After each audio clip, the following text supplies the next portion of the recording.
Cumprimentamos a todos os irmãos encarnados e desencarnados e aqueles que nos assistem em seus lares. Que Deus e Jesus estejam conosco nesta hora, nos trazendo a sua paz e harmonia nesse momento. Vamos elevar o nosso pensamento a Deus para iniciarmos os nossos trabalhos. Pai nosso que estás no céu, em toda parte, santificado seja o vosso sagrado nome. Venha a nós o vosso reino e seja feita, Pai, a vossa divina vontade, assim na terra como no céu, em todos os mundos habitados. O pão nosso do corpo e da alma, dai-nos hoje sempre.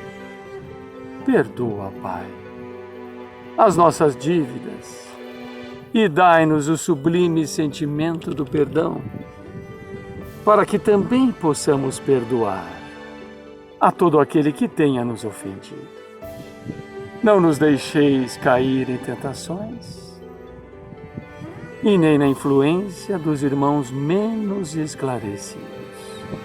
Envia-nos, Pai, seus divinos mensageiros, para nos proteger, amparar e guiar hoje e sempre. Que assim seja. Em nome de Deus, de Jesus e dos nossos guias espirituais, especialmente de Oswaldo Melo e Bezerra de Menezes, pedindo seu amparo e proteção, damos como abertos os trabalhos de exposição doutrinária, passes e irradiações. Sejam bem-vindos, queridos irmãos. Iniciaremos neste momento a exposição doutrinária, que foi retirada de um canal do YouTube. Muito obrigado, que assim seja. Nova luz, vem de Jesus Cristo, todo amor é nova luz, vem de Jesus Cristo.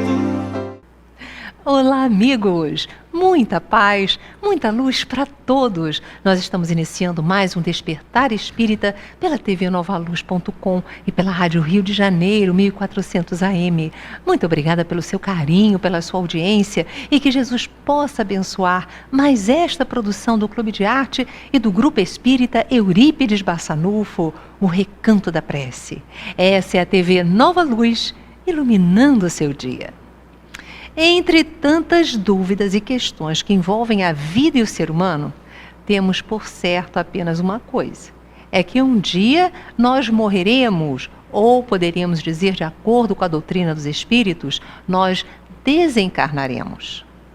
A doutrina espírita esclarece questões importantes que até o seu advento ficavam sob um véu de dúvidas e suposições. Como é o processo de desencarnação? Ele ocorre da mesma forma e no mesmo tempo para todos? Há nisso consequências práticas, como o procedimento de sepultamento e de cremação, não é mesmo? O espírito vai para onde depois da sua separação do corpo? Olha, são muitas as questões que envolvem este tema e nós vamos conversar sobre isso agora, porque está no ar o Despertar Espírita.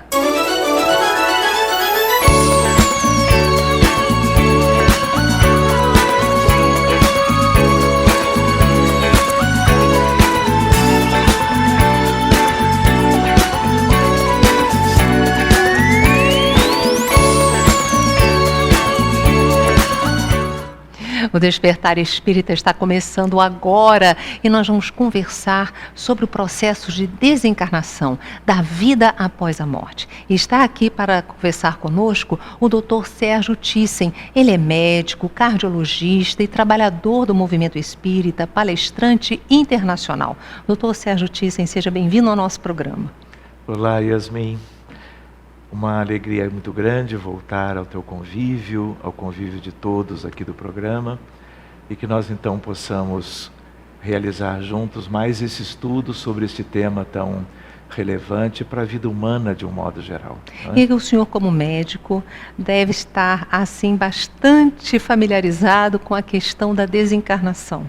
Porque, pelo que sabemos, mesmo usando os mesmos procedimentos médicos, alguns irmãos partem para a pátria espiritual e outros ficam. Como é que é isso, doutor? Olha, Yasmin, na prática clínica, né, trabalhando seja em emergência, seja em terapia intensiva, nós lidamos com este fenômeno da morte física muitas vezes, né? A ideia é de que, dependendo das condições clínicas, existem pacientes que vão desencarnar, seja por uma doença crônica que se agravou e chegou propriamente no limite da vitalidade e vem a desencarnação.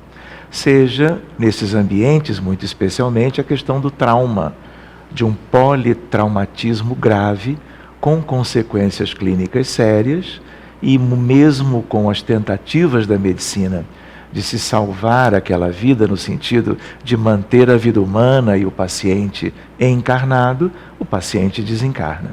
Mas, ao mesmo tempo, como você mesmo disse, muitas e muitas questões, até de doentes graves, a abordagem médica consegue ser efetiva no sentido de evitar o óbito, como a gente diz, evitar a morte, e o doente sobrevive àquele transtorno clínico, e ele muitas vezes sobrevive e volta para casa em muito boas condições de vida e vai ter aí anos, às vezes décadas, da continuação da sua jornada reencarnatória.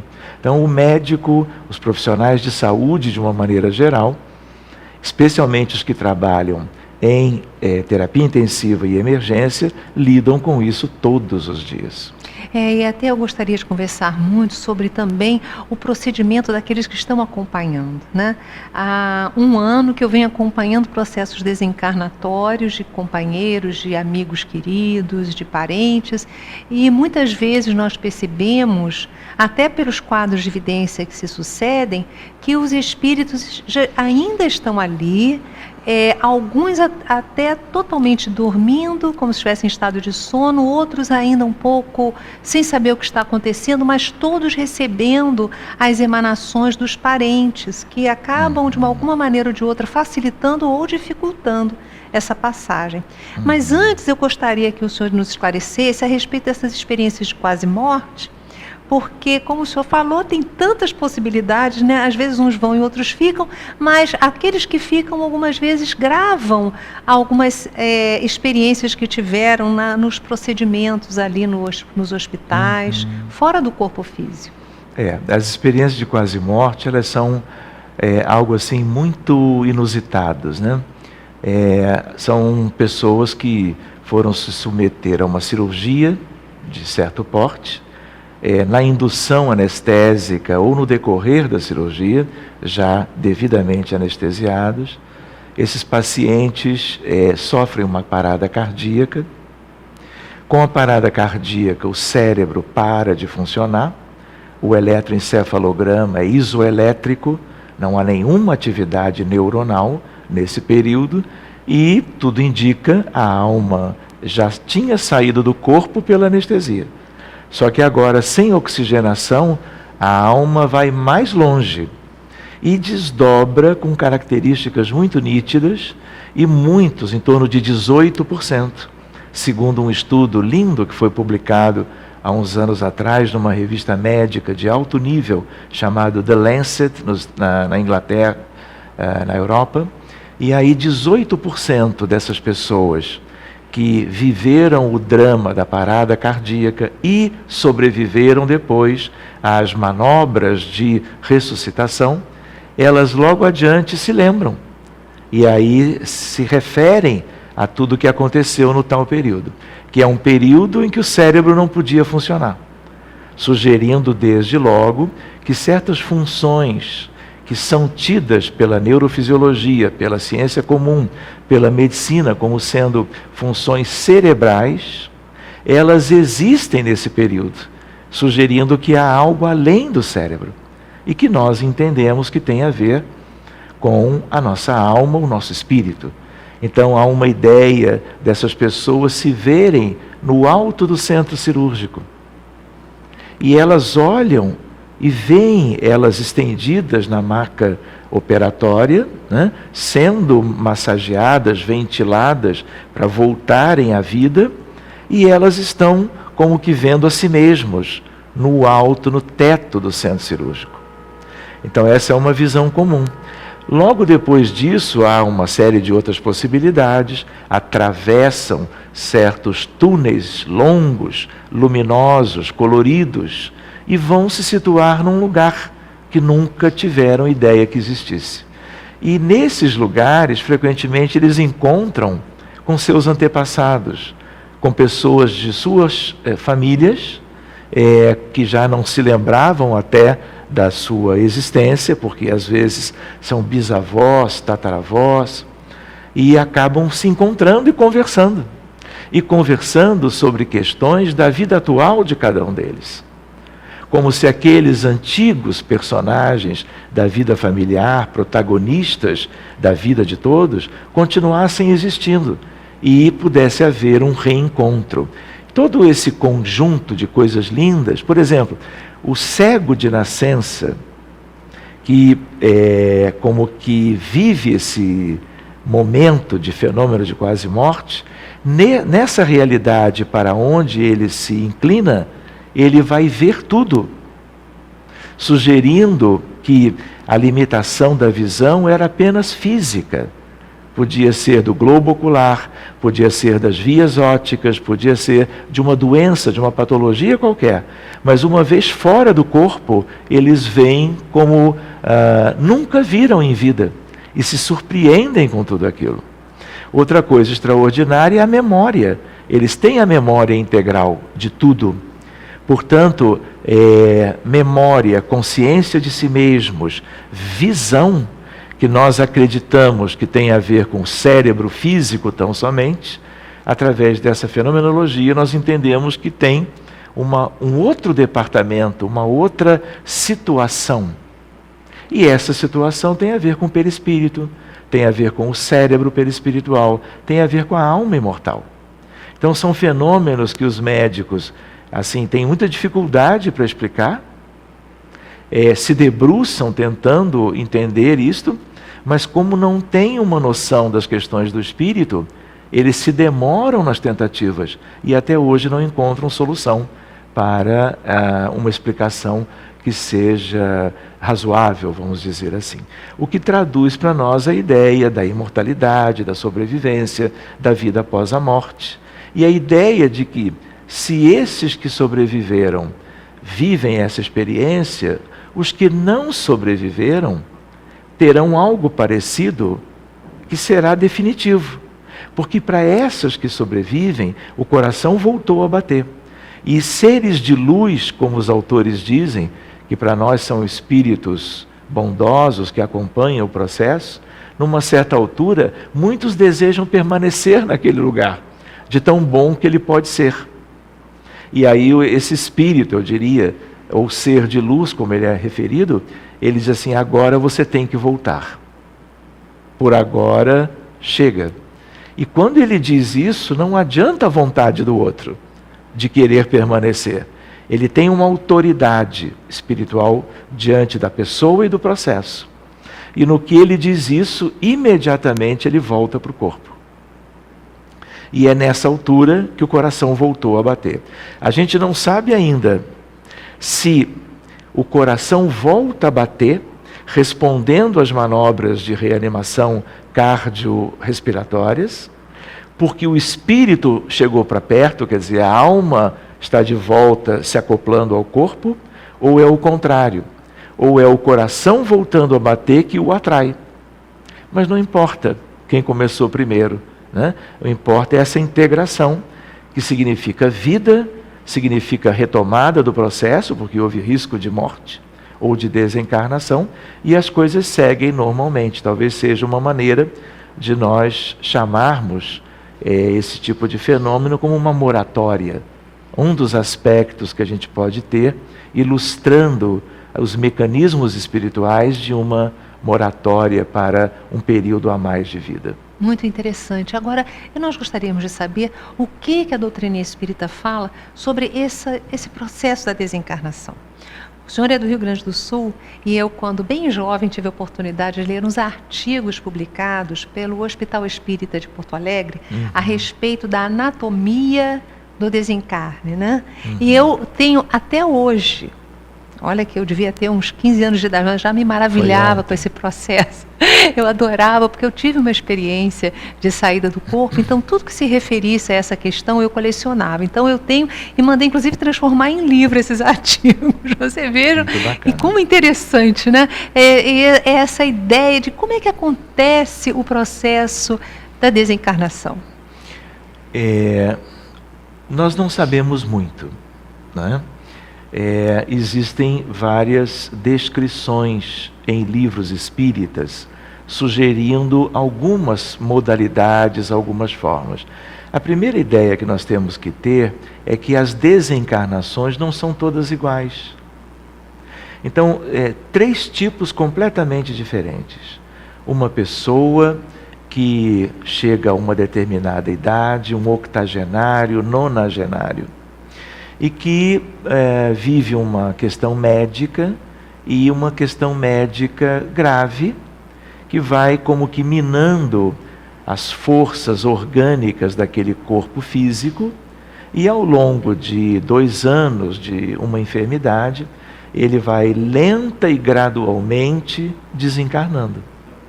Então, nós poderíamos entender isto como um desenlace gradual.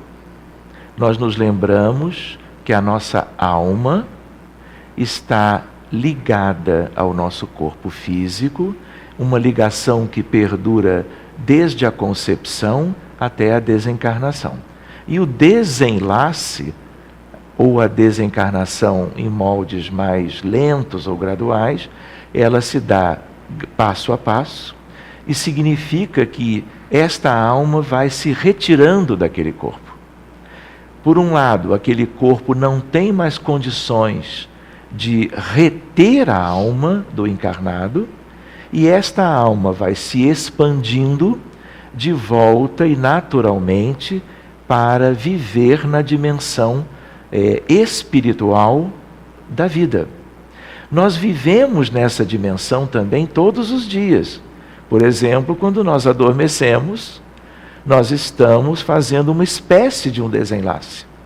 Só que é um desenlace fisiológico irreversível. Tanto é que na manhã do dia seguinte, nós nos atrelamos de volta ao corpo e seguimos na jornada do dia, da vigília, como dizemos, do encarnado. Muito bem, nesse outro processo, pela enfermidade, a coisa vai indo gradualmente, até que há uma ruptura desse laço fluídico que está nos ligando àquele corpo somático ao longo daqueles 80, 90 anos. Chega numa determinada condição limite que a alma já não pode mais voltar atrás. Então, ele é gradual, mas ele tem uma determinada fase onde, mesmo que a alma quisesse, e há muitos que queiram, porque muitos por temor da morte, muitos por falta de lembrança de algo programado para si, por receios diante do que foram suas vidas, eles não desejam desencarnar ou morrer, ainda muitas vezes com a ideia da extinção da vida. Então querem voltar quando há qualquer percepção de que está havendo algo naquele sentido. Mas a partir daquele limite não se consegue mais voltar. E a pessoa está desencarnada. Então esse é um tipo de desenlace. Esse é um tipo de desencarnação. Completamente diferente disso, Yasmin, é num acidente de grandes proporções, vitimando uma pessoa ou várias, e em geral nos meios de transporte, seja em acidentes os mais variados, de todos os transportes que nós temos hoje na humanidade. Então, esse desencarne, ou desencarnação é o termo mais próprio, ele é brusco. E quando ele é brusco, mesmo quando há uma programação, quando aquele acidente é algo que tem a ver com as questões kármicas, com as questões dolorosas, provacionais, expiatórias, pelas quais as pessoas passam, ainda assim a desencarnação ela tem feitios diferentes. E aí nós temos uma coisa abrupta. E esta coisa abrupta, ela é abrupta num certo sentido. A alma é como que desalojada rapidamente da condição física. Porque o corpo físico sofreu daquele trauma de tal modo que ele não consegue mais manter a ligação com a alma, por uma hemorragia interna ou externa grave, entende? Por um traumatismo de crânio grave, não é? Com destruição do cérebro, não é? Com um trauma torácico, com grandes alterações do coração e dos pulmões, e aí então a desencarnação é súbita. É completamente diferente. Claro que o resultado final, ele é como que o mesmo, a desencarnação em si. Mas o processo é um processo que não tem mais aquelas etapas. Por exemplo, muitas vezes, naquele outro, o desenlace mais gradual, frequentemente durante horas ou dias, a pessoa está já mais do outro lado, mas ainda o coração batendo, ainda alguma condição fisiológica, há ainda a alma animando aquele corpo. E nessa situação, frequentemente o vovô ou a vovó, vamos dizer assim, a pessoa já em idade avançada, ela enxerga o mundo espiritual. Não é bem uma quase morte naqueles termos, mas também é uma quase morte no sentido mais amplo, porque depois disso vai haver a morte de verdade. Frequentemente, essa pessoa pode ter um delírio sobre o ponto de vista da medicina e começa a enxergar seus familiares. E alguns dizem: ué, o que você está fazendo aqui? Você veio me buscar? Coisas que, para quem não tem o entendimento, a pessoa acredita, o profissional de saúde, acredita que seja uma questão a ser medicada. Mas é o contrário, ali quanto menos medicação, melhor. Então, esse é um outro tipo de desencarnação que acontece também, além dos acidentes de meios de transporte, acontece lamentavelmente todos os dias em muitas comunidades e países por ocasião das guerras, das explosões, dos bombardeios, das granadas, das minas terrestres, que destroem o corpo físico instantaneamente. E a pessoa não tem a menor preparação para estar de volta ao mundo espiritual. Gente, todas essas questões são importantíssimas e de grande relevância para a nossa vida como espíritos imortais que estamos, durante algum tempo, enraizados no corpo físico. Nós ainda vamos conversar com o Dr. Sérgio Thyssen sobre a questão da cremação. Isso é muito interessante, mas são outras tantas coisas que, se Deus quiser, haverá tempo de nós abraçarmos nesse programa. Mas agora nós vamos para um rápido intervalo. Mas antes, assista a mais um lindo musical. Nós voltamos já já.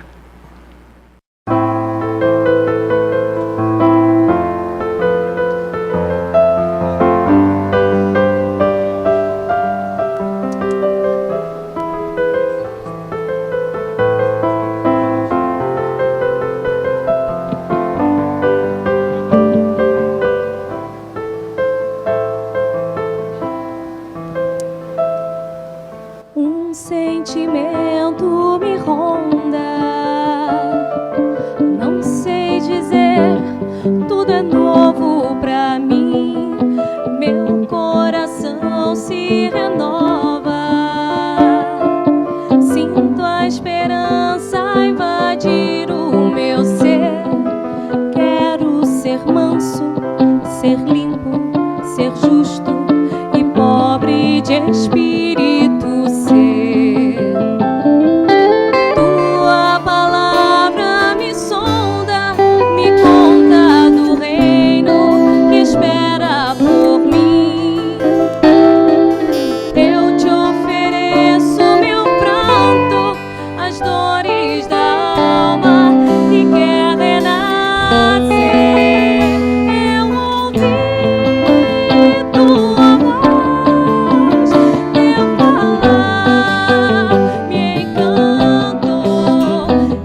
tua voz, teu falar me encantou. E seguir, caminhar, quis saber pra onde vou. Eis-me aqui, minha dor serenou. Eu ouvi tua voz, teu falar me encantou. Quis seguir, caminhar, quis saber pra onde vou. Eis-me aqui, minha dor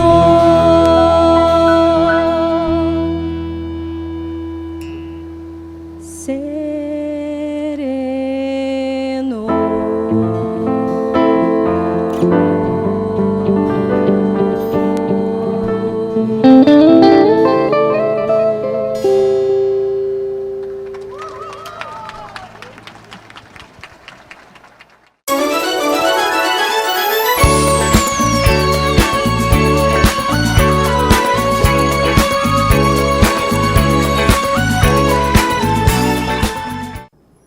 Há 18 anos, o Clube de Arte vem mantendo atividades de divulgação do Espiritismo na TV, na rádio e na internet. Há 4 anos surgiu a Web TV Nova Luz, com 8 horas de programação diária transmitida pelo YouTube. Programas ao vivo com interatividade pelo WhatsApp e participações internacionais via Skype, musicais, entrevistas, documentários, programas dedicados aos jovens e muito mais. Hoje nós temos todos os custos que uma Web TV precisa para funcionar. Eu convido você a se tornar um parceiro da TV Nova Luz. Juntos, vamos ampliar a programação, criar aplicativos interativos, melhorar a qualidade das transmissões dos programas, manter os custos da TV e, por fim, ajudar a amparar a obra social Casa de Maria Clara, que funciona aqui no Grupo Espírita Eurípides Barçanufo, o Recanto da Prece, no Recreio dos Bandeirantes, no Rio de Janeiro. Entre no site tvnovaluz.com e clique no botão Seja um Parceiro. Cadastre seus dados e faça sua adesão por um valor fixo de R$ 15 por mês. E olha, nós estamos preparando uma série de benefícios que iremos divulgar em breve, porque nós queremos que os parceiros participem da TV em programas especiais, ganhem e-books, além de descontos exclusivos na loja Clube de Arte. Eu conto com você nessa parceria. Um beijo no seu coração, muita paz e muita luz.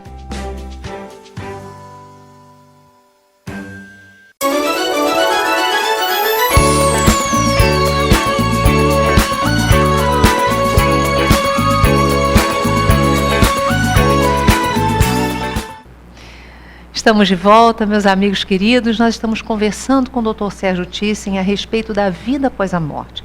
Ele estava fazendo um apanhado geral a respeito de algumas características, né? Agora nós vamos abranger a terceira característica, um tipo assim de morte, não é isso?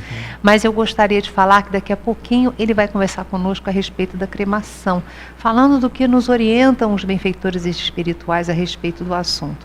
Vamos lá dar continuidade sobre o primeiro Então bloco? nós tínhamos comentado, em primeiro lugar, aquela desencarnação mais lenta, gradual, por exemplo, da vida mais longa de cada um, aos 80, 90, 100 anos de idade, a partir, muitas vezes, de um processo de doença crônica, até levar à exaustão e à desencarnação. Lembramos também a questão da desencarnação traumática, súbita, em função de acidentes os mais variados, que resultam numa morte ou numa desencarnação quase que instantânea. A pessoa, um minuto antes, tinha vida plena. No minuto seguinte, ela já está desencarnada. E isso é muito difícil, penoso, tem uma série de questões, se der tempo para nós examinarmos. E a terceira possibilidade é a lembrança da questão do suicida. Aquele que conseguiu, por termo a vida, de uma maneira como que súbita, claro, né? Seja de um modo ou de outro.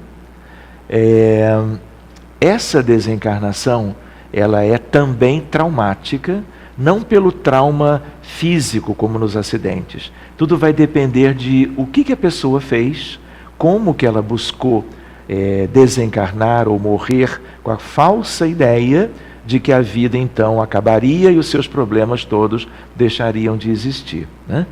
Então, independente se por uma ingestão de grandes quantidades de substâncias químicas, de ação psíquica, né, e que levam a uma intoxicação exógena aguda de drogas que levam à separação da alma e do corpo, seja por um enforcamento, seja por um gesto de se jogar de uma altura muito grande, tudo isso resulta numa desencarnação altamente dolorosa.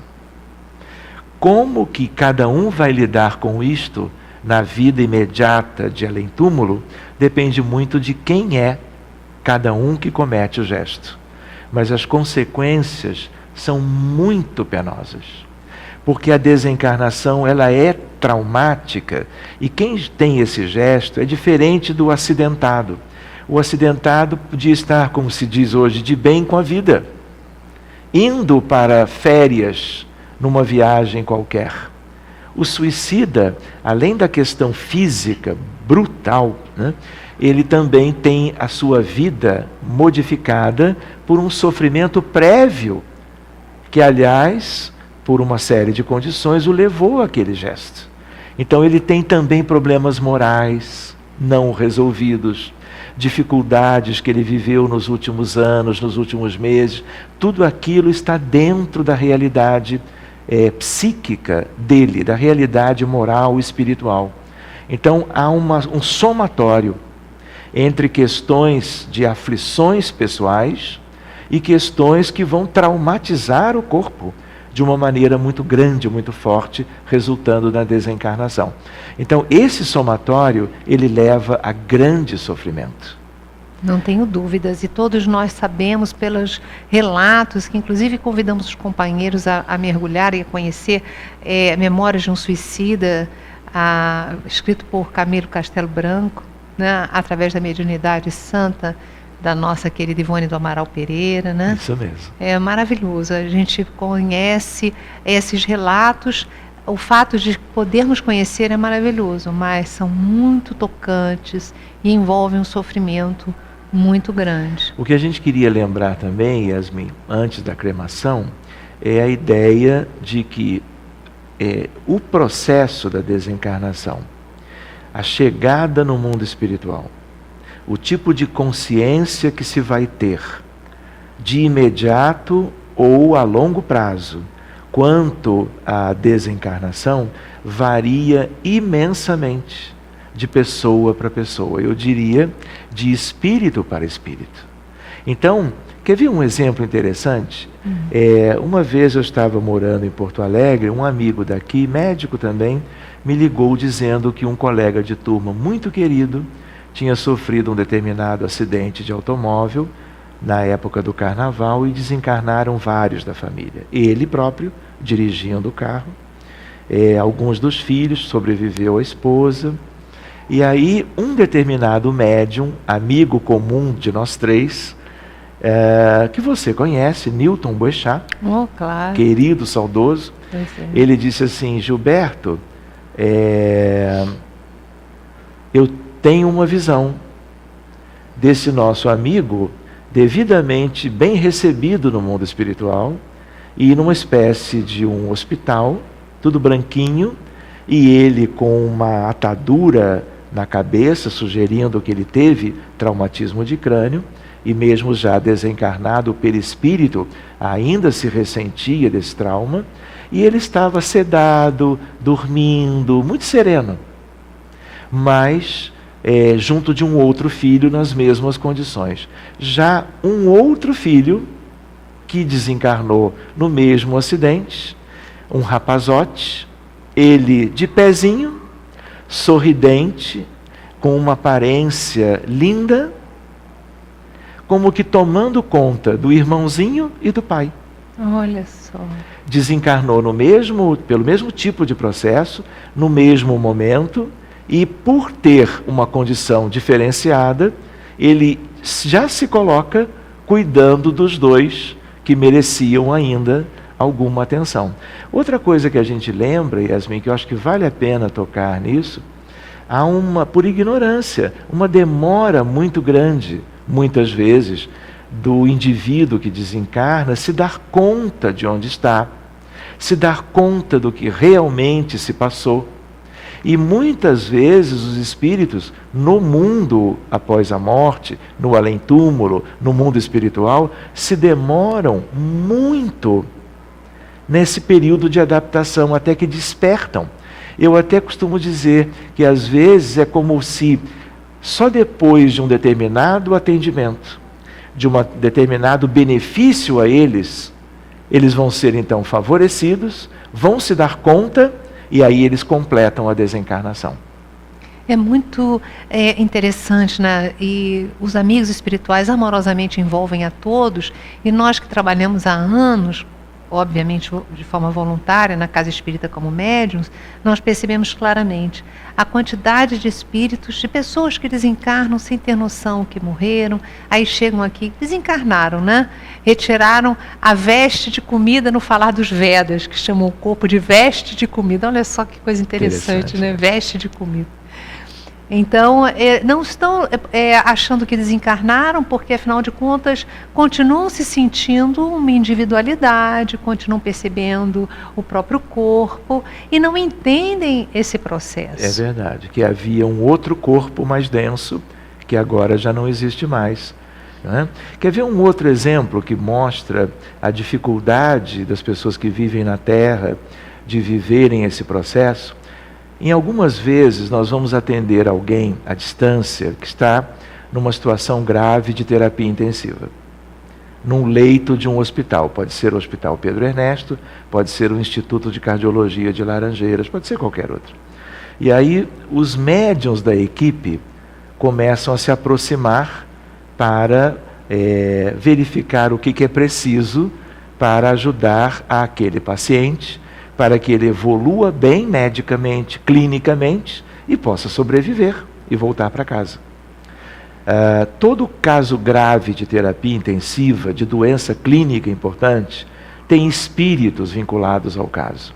E quando nós cuidamos desses espíritos, que estão ligados ao doente hoje, ligados às vezes desde muito tempo antes, por questões dos desacertos, né, das condutas equivocadas de antes, né, eles pesam sobre a economia espiritual do doente.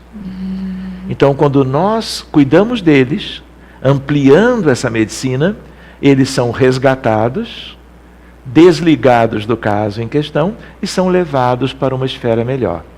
Mas às vezes, antes de nós podermos ajudar, os médiuns que têm uma boa evidência, muitas vezes já descreveram para mim, olha, aquele leito tem mais de 10 doentes ali.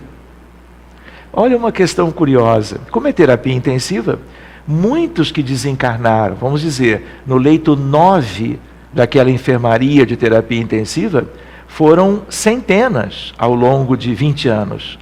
Mas alguns permanecem ali. Ligados ali espiritualmente. Deitados ali, é uma superposição, não é uma pilha de altura.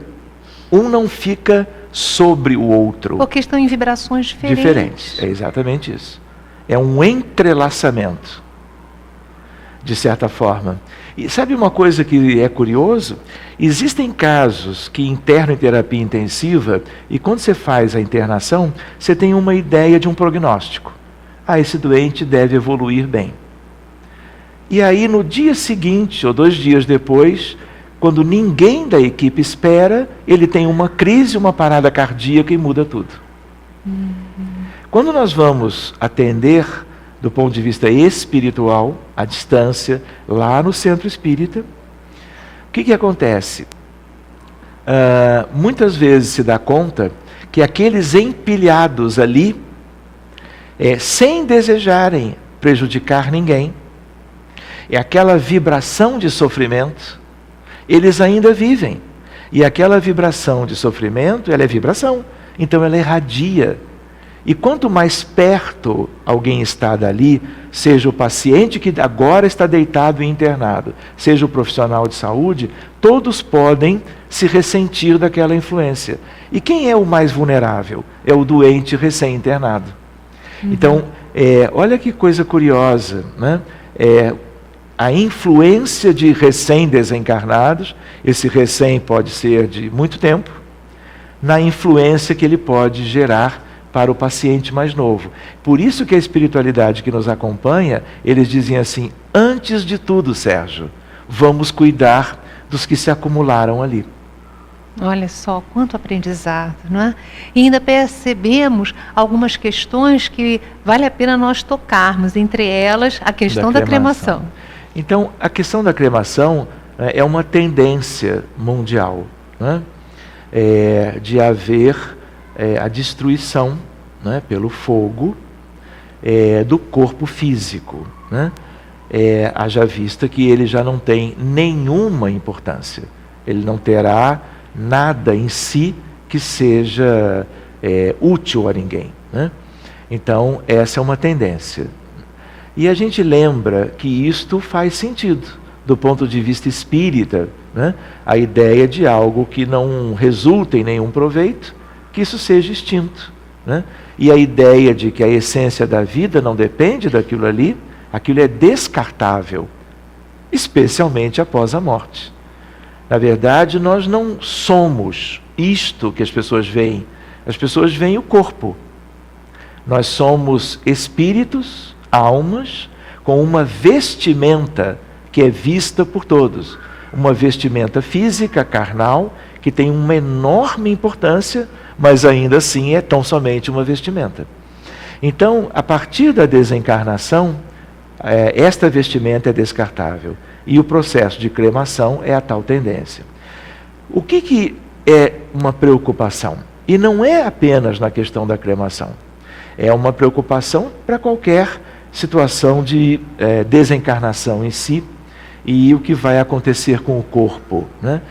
Nós vivemos num mundo semi-primitivo, de provas e expiações, onde há uma ignorância imensa quanto às questões espirituais, quanto ao que é a vida, de onde viemos, para onde vamos, o que nós estamos fazendo aqui, qual é o sentido do que nós estamos vivendo e o que possa existir depois. Essa ignorância nos coloca muito vulneráveis ao que acontece depois. Então, muitas pessoas querem porque querem se manter apegadas ao corpo físico. E aí, mesmo que ele não tenha mais vitalidade, as pessoas não o largam. Se mantém como que, isso é visível, se mantém abraçados ao corpo. Isso é meu. Eu me lembro de um episódio de um dos 2 aviões que caíram nos céus um deles nos céus da Ucrânia. Não tem 2 anos mais ou menos. Ele foi atingido por um míssil e caiu, e todos desencarnaram. Isso eu soube na quinta-feira de manhã, e na quinta-feira à tarde nós reunimos uma equipe para resgatá-los. Uma equipe de médiums. De médiums. Para fazer o resgate espiritual. Exatamente. Por quê? Exatamente por sabermos que desencarnar ainda mais coletivamente e naquelas circunstâncias não quer dizer que todos ficarão bem logo a seguir. Pelo contrário, as pessoas vivem um grande desespero. Muitos não entendem o que aconteceu. E eu tenho registros de médiuns, porque naquele dia de quinta-feira, eu tinha poucos médiuns na minha equipe. E aí eu recorri a médiuns em outros países. Médiuns amigos que estariam sintonizados durante o nosso atendimento na quinta-feira à tarde. E elas me descreveram depois, as 2 estavam em países diferentes da Europa, o que viram. E escreviam como psicografias, narrando os relatórios das pessoas e a visita de equipes espirituais para socorrê-los. E ela uma vez escreveu num dos textos o apego àquele corpo já nitidamente destruído. E a ideia de benfeitores como que os retirando, como se eles estivessem como que processando de uma outra maneira, retirando o perispírito dali. E com isto completando o processo da desencarnação.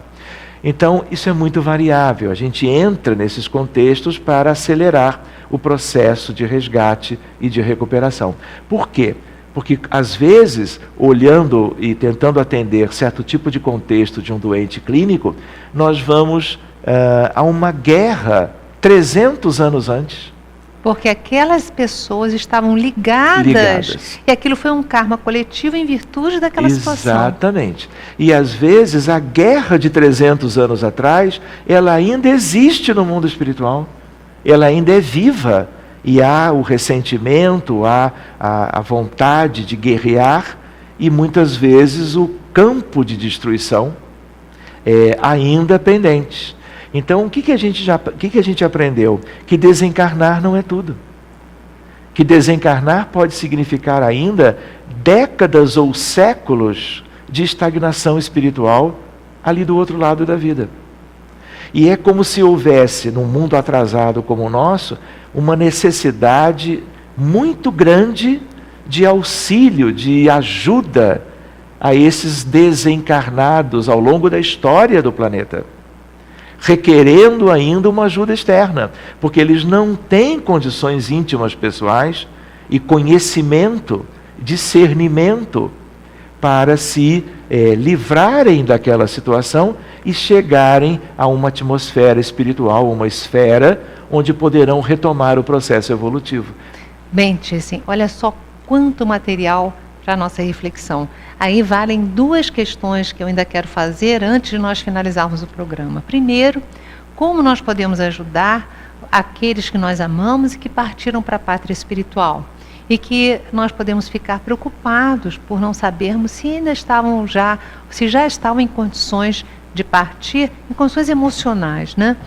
E outra coisa é o que nós podemos fazer para desencarnarmos de forma lúcida, em paz, com confiança, com alegria, com segurança. Eu só queria voltar à questão da cremação um instantinho, para lembrar que, diante dessas dificuldades da pessoa que recém desencarnou, de se afastar do corpo em definitivo, para que se faça uma cremação com uma chance maior de que aquele processo que envolve o fogo, aquilo não gerar dificuldades adicionais de quem acabou de passar para o mundo espiritual, convém que se espere, a princípio, em torno de 72 horas. Que seriam 3 dias, que daria para a espiritualidade, inclusive, havendo merecimento, ter tempo de proceder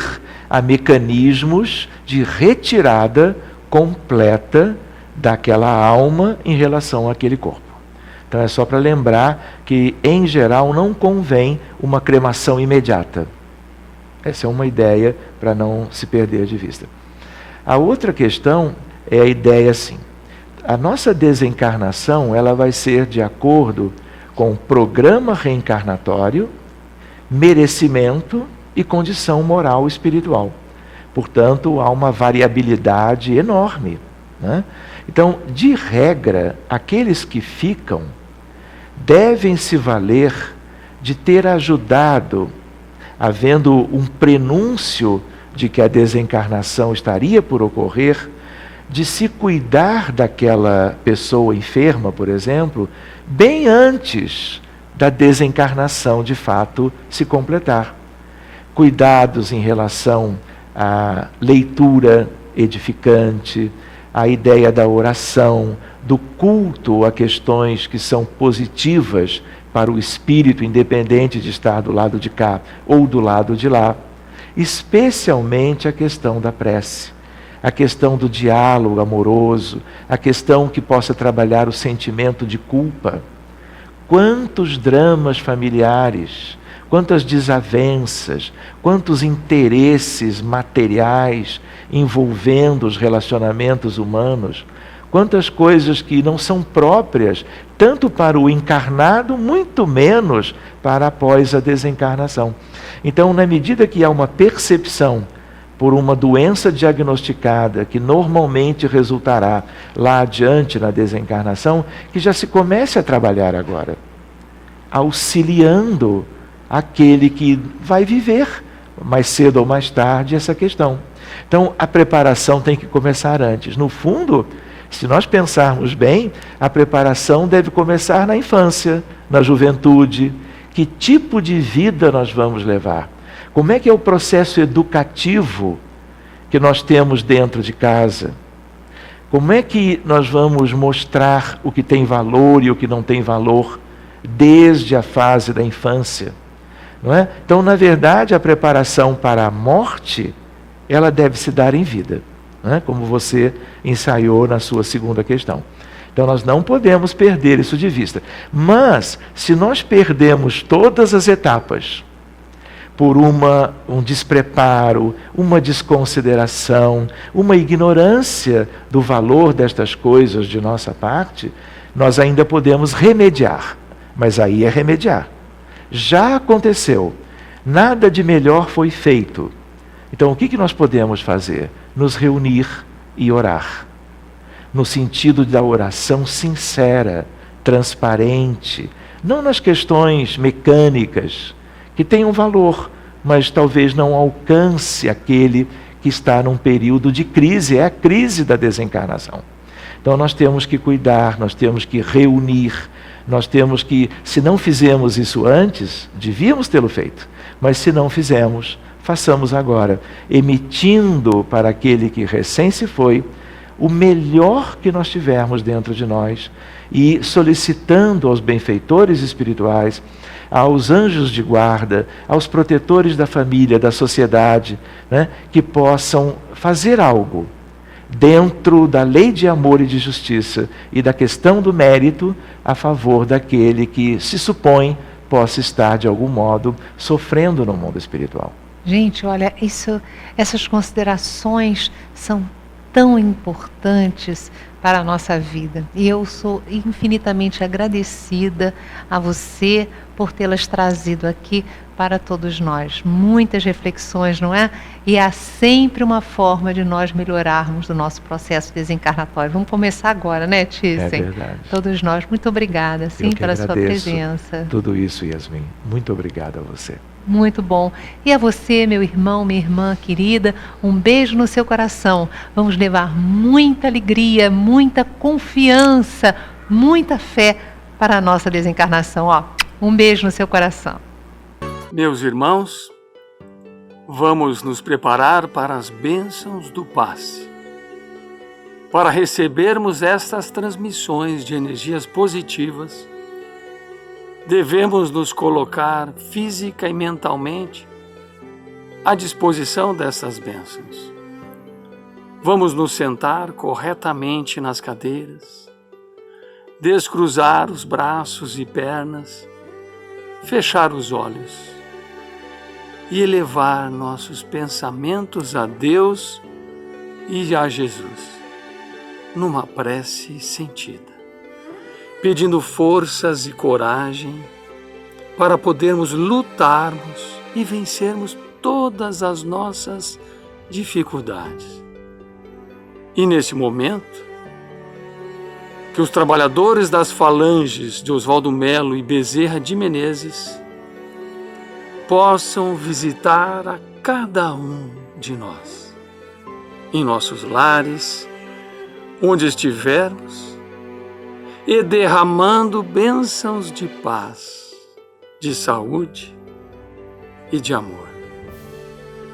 E que possam nos nutrir de força e de esperança, para que possamos passar por todos os momentos difíceis em que estamos passando, com a certeza de um dia por vir melhor.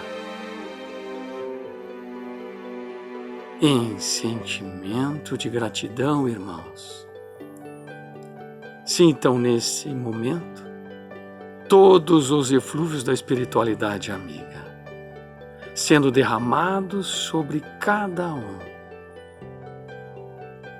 e também sobre todo o planeta Terra, que se encontra sob a governadoria de Jesus, a caminho de um mundo de regeneração. Muita paz. Vamos, neste momento, realizar a prece para nossos irmãos, elevando nossos melhores pensamentos e sentimentos juntos com Jesus, pedindo por todos os nossos irmãos que nesse instante se encontram necessitados de amparo. São tantos os que sofrem, Senhor, e por eles queremos pedir que nossos irmãos maiores possam nesse instante visitar a cada um deles, levando tudo aquilo de que necessitam, para se fortalecerem e se sentirem amparados. Às crianças e órfãos, que eles levem o carinho, o afago amigo e a alegria infantil. Aos que se encontram nas prisões materiais e nos cárceres do espírito, a força necessária para fazerem as modificações que os libertem e os modifiquem para o bem. Aos que se encontram nos hospitais sofrendo muitas vezes dores atrozes, a calma e o conforto da cura, se assim merecerem, e a fé para suportarem o seu sofrimento, sentindo a tua presença amiga a seu lado. Aos irmãos que se encontram nas drogas, a lucidez e força para vencerem os seus vícios. Aos que se perderam no sentido da vida e abreviaram a sua caminhada pelo suicídio, o perdão incondicional, para que suportem com coragem o resultado do seu ato impensado. E a todos, Senhor, que de uma maneira ou de outra trabalham junto aos irmãos necessitados, o entendimento da vida e do amor ao próximo, para que saibam amar e tratar com carinho estes irmãos. Que todos nós, nessa hora, sejamos abençoados pelo teu amor, Pai, derramando sobre nós e nos nossos lares a tua paz e a tua misericórdia, para que todos sejam amparados pela tua luz. Agradecendo por todas as bênçãos de amor que recebemos, pedimos a Deus, a Jesus e a nossa corrente espiritual, em especial a Oswaldo Melo e Bezerra de Menezes, a permissão para encerrarmos os trabalhos. Que assim seja.